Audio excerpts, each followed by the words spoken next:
The Indiana Fever faced off against the Chicago Sky in a blowout victory. And going in on the Chicago Sky. They're not going to be pushed around anymore. Even in the midst of all the talk yesterday, you have a Sophie Cunningham, you have a Natasha Howard, and you have a DeWanna Bonner. There's a level of credibility. There's a level of toughness. Caitlin Clark, in the post-game interview, she made it a point to say, this is not please don't blow this out of proportion. The entire WNBA seemed to hit pause this weekend. The Indiana Fever had just secured a statement win, but then Dana Bonner took the spotlight, figuratively grabbing the mic, and lit up the timeline, putting Angel Reese and the Chicago Sky firmly in their place. She currently funked herself with Charlotte Webb after she shared a post last night of pretty much somebody congratulating her and going in on the Chicago Sky. Right in the middle of the action, Angel Reese was catching strays and side eyes while Caitlin Clark soaked it all in with her trademark calm. Dana Bonner wasn't holding back. She brought the sass, stirred the tea, and poured it all over the court with the kind of precision only a seasoned vet with receipts can serve. If you're riding with a fever, drop a DB and CC in the comments. Let's go. Angel Reese, part 32. Let's get it. This ain't LeBron. This is butter pecan. Burn! They want to put her at point forward this season. They want her making plays because she's a playmaker. Burn! That Angel Reese hit a buzzer beater. You got to check this out. 3, 2, 1. Burn! Who cares? They lost by 35 points. At least she got her 17 rebounds. Hey, Ma, you got a receipt for this Barbie? I think this one's broken. Send it back. What started as a routine post-game quickly turned into a full-blown row session. And no, the Fever's win wasn't a main event. It was just a trailer. The real show? Dana Bonner putting Angel Reese and the Sky on blast in real time. This wasn't just sports. It was reality TV colliding with ESPN. And trust, the reruns are going to hit different. They make it a hate thing. They make it a hate train. It's no. I'm telling you, if I was the coach or the owner, we forfeit in every game. Either we forfeit or Angel will not be in attendance. Angel Reese fans is calling race, they're sparking a race war on Twitter right now, and it's starting to get national attention. They're attacking white fans, black.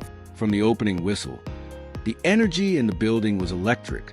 The air buzzed with expectation, and the Fever came out swinging, fast, fierce, and laser focused, like a team fed up with the doubt and ready to make a statement. Good position. Clark pulls deep one left wing. Caitlin Clark is her. Natasha Howard able to lay it in. The Boston, her jumper is good. I think we have a group that's much like the Pacers. We've got a lot of great balance. Still on the bounce. 3 seconds to go in the half. Caitlin, left wing, off balance, 3. Got it! Caitlin connects ahead of the halftime buzzer. She is 1 of 1. Every touch of the ball was a message, and Caitlin Clark, she wasn't just running the offense. She was conducting a symphony. But the real plot twist? Indiana didn't just keep up with the Sky. They controlled the entire tempo. And Dana Bonner? She played like this game had been circled, highlighted, and marked with revenge in bold, all caps. DeWanna Bonner, man, Indiana Fever on became the 3rd all-time WNBA leading scorer in history. Caitlin Clark looks like she's going to be the MVP of the league. Angel Reese made a fool out of herself, and we won by 100, and I won. So we're back in the good mode, back in the winning. Yesterday was tough with the Celtics, but we're back, baby, and it all starts with who? CC, 22, Caitlin Clark. Angel Reese came in with her usual swagger. Big talk, big energy. But this time, she ran into a different kind of fire. Not loud, not flashy, just ice-cold execution. Indiana locked her down like a bad rumor. Yeah, she got her double-double, but it felt more like a box score footnote than a game changer. This night belonged to the Fever, and the shift in momentum was crystal clear. Bonner and Clark didn't just show up, they took over. Every move they made sent a message to Angel and the Sky. This isn't your house. As much passion for basketball as she did for her hate for Caitlin Clark. And her get up, scream in her face. You should be thanking her because you would have missed another wide open layup. They say, but don't lie. Oh, she gonna cry. Wah, wah, 35% from the field. Trash. She had 5 turnovers. As the game wore on, the spotlight didn't stay on Angel Reese because she was taking over. It stayed because she was unraveling. Her usual confidence started to crack. Every forced drive, every missed chance, chipped away at the image she came in with. The fans saw it. Her teammates felt it. And you better believe Dana Bonner saw it. But she didn't just feed off the moment. She turned it into fuel and turned up the heat. Much like Donnie Carr, Angel Reese relies on the dramatics to generate attention. Because just like Donnie, she can't maintain attention based on skill. And the attention-seeking behavior, it started immediately yesterday as Angel Reese and the Chicago Bravado decided that they were going to disrespect the country by refusing to come out for the national anthem. She immediately loses her temper. She could not believe Caitlin Clark stole her moment. Angel Reese gets off the ground very slowly, because everyone seems to be moving in slow motion in the WNBA. The Angel Reese fan base is full of toxicity right now because they is extremely embarrassed that Angel Reese came to Indiana and laid a goose egg. It stopped feeling like a game and started reading like a message board. And the headline? Bonner snatching the ball from under Reese like she was picking pockets in Times Square. She glided in for the layup, no smile, no celebration, just a cold stare that cut straight through Reese like glass. Icy, precise, legendary. Then came the post-game post, Bonner casually flexing her performance, while lobbing a bit of digital shade at Reese and the sky. The timeline didn't just react, it exploded. Who knocks it away, cookies, TV, open court, right side, and she lays it in! Reese was left picking up the emotional pieces, no longer holding the narrative. The spotlight had shifted, no longer fixed on her numbers, but locked onto Bonner's message. This wasn't just a win, it was a declaration. A veteran stepped into the center of the stage and stamped her territory in bold, unapologetic ink. One more free throw for Bonner. It's in the air, and it's good. DeWanna Bonner now third in WNBA history in scoring. 7,489 points and counting. And here's the ovation for Bonner.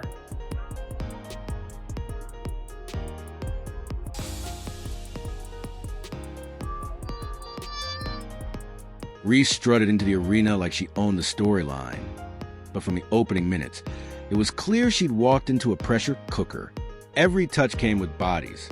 Every dribble met a trap. Indiana's crowd? Ruthless. Bonner? Even more so. There was no space, no rhythm, just non-stop intensity. Like the Fever had made it their mission to turn her highlight reel into a cautionary tale. You know, DB is somebody that, you know, he's a Hall of Famer, like a legend, not only a good basketball player, a great person, a great leader. You know, the strongest voice in our locker room is hers, and it's fun to have been around here now for about a month just to get to learn from her and soak it in. And I'm really happy she got to do it at the free throw line and all the fans could go crazy and cheer for her because she certainly deserved that moment, and it was really awesome to see and be a part of. Bonner didn't just play defense. She orchestrated a full-blown shutdown. And Clark? She was a calm in the chaos, the steady hand dialing up plays while the skies scrambled to remember what decade they were in. What looked like a game on paper turned into a masterclass in control and execution. Angel Reese fought to stay in it, grabbing boards, diving for loose balls, clawing at momentum like a contestant on a rigged game show. But something was off. That usual swagger, the loud, proud energy she brings at every floor. It felt deflated. Her steps didn't command the court. They searched for footing. Indiana's game plan was a heat-seeking missile, and Reese was locked in as a target. And Bonner? She didn't need to shout. She moved like a queen on a chessboard, deliberate, dominant, and in control. After every bucket, every stop, every quiet humiliation, she'd meet Reese's eyes with a look that said everything without a word. You're not ready. This is the post. I'm going to have to put allegedly on there because DeWanna Bonner deleted it. But allegedly, this is the post DeWanna Bonner put on X. And it stated, congrats to DeWanna Bonner. Chicago needs to get it together. People's kind of pointing fingers at DeWanna Bonner like, you know what? You shouldn't have shared that. She shouldn't have. She can share what she wanted to share. Now, I believe she later deleted this post. But, man. Watch this, bro. Watch this. Let's head on over to X, dog. Then came the viral spark that lit up the internet like a halftime fireworks show gone rogue. Bonner reposted a simple congrats message, short, sweet, harmless at first glance. But fans caught the subtext almost instantly. The shade wasn't loud, it was surgical. A subtle, intentional jab hiding in plain sight. This wasn't just a celebration. It was a digital sniper shot aimed squarely at the sky and their golden child. Within an hour, the post had spawned dissect threads longer than college essays. People were zooming in on punctuation, decoding emoji choices, analyzing font like it was a thesis. Angel wasn't just dealing with a loss on court. She was drowning in a tidal wave of memes commentary. And she's not that girl tweets. DeWanna Bonner represents the old guard, if you will. Not that she's acted like the old guard or in any of the stereotypical ways that the old guard has been portrayed, but just because she is and has been a fixture of the WNBA, to the point where she became the third all-time leading scorer, obviously, in that game. And Bonner chose to go to the Fever, which surprised some folks, but shows you more so that it was a basketball-related decision. She knows it's a chance to win another championship. She knows it's a chance to, be a part of a great collective and group, a moment in time, a moment of support, and she expressed how much she was grateful. Suddenly, none of it was about points, rebounds, or plus-minus stats. It was about narrative control. And Dana Bonner, she owned the plot. Reese, once the face of swag and defiance, had been pushed to the background. No longer the main character, but a side note in Bonner's feature film. Standing in the wrong light. She didn't look bold or unbothered. She looked unsure, more confused and confident. Like anybody associated with Clark, just ignore them. The people that they refer to is none other than the Angel Reese fan base, man.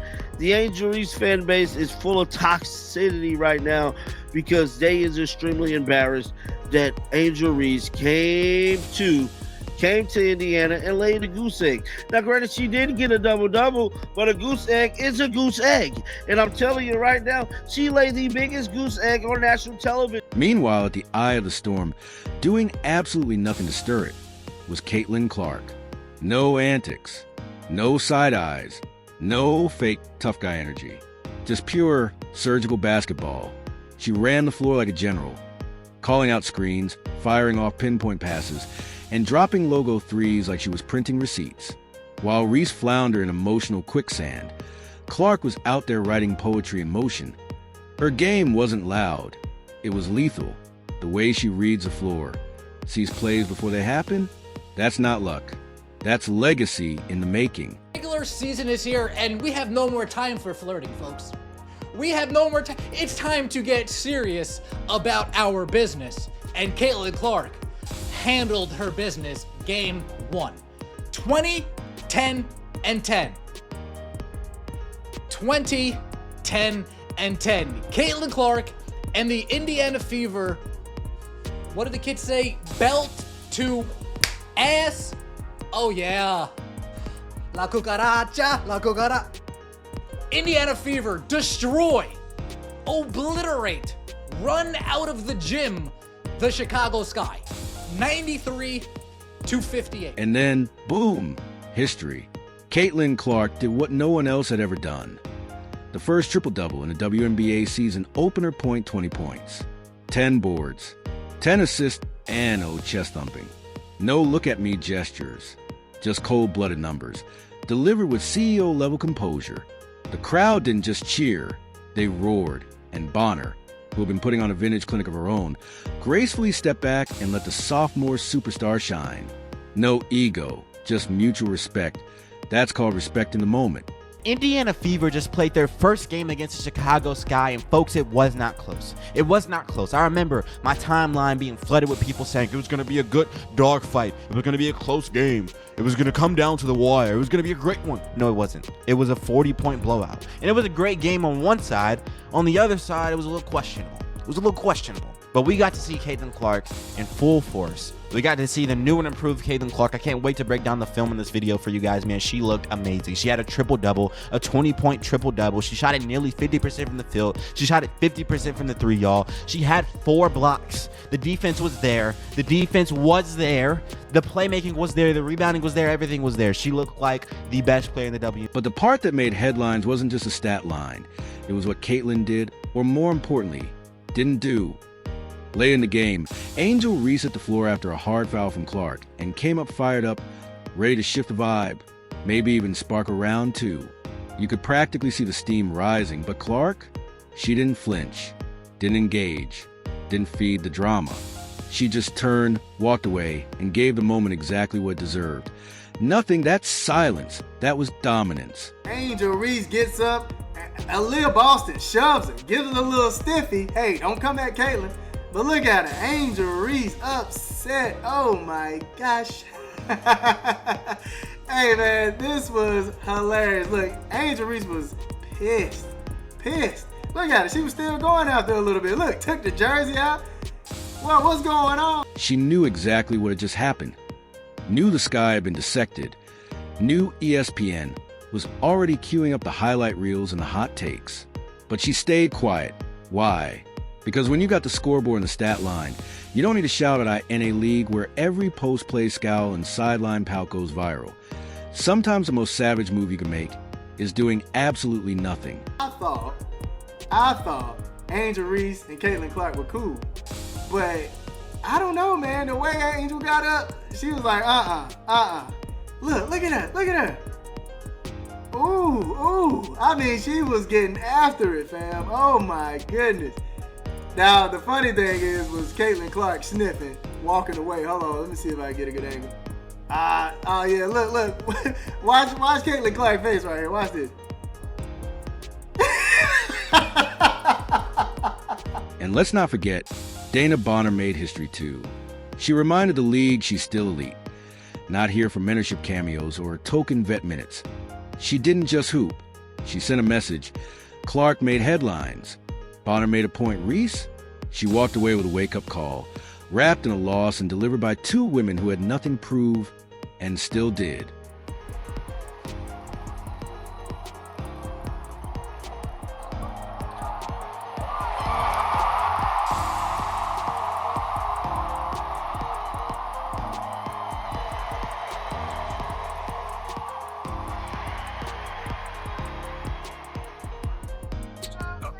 There it is!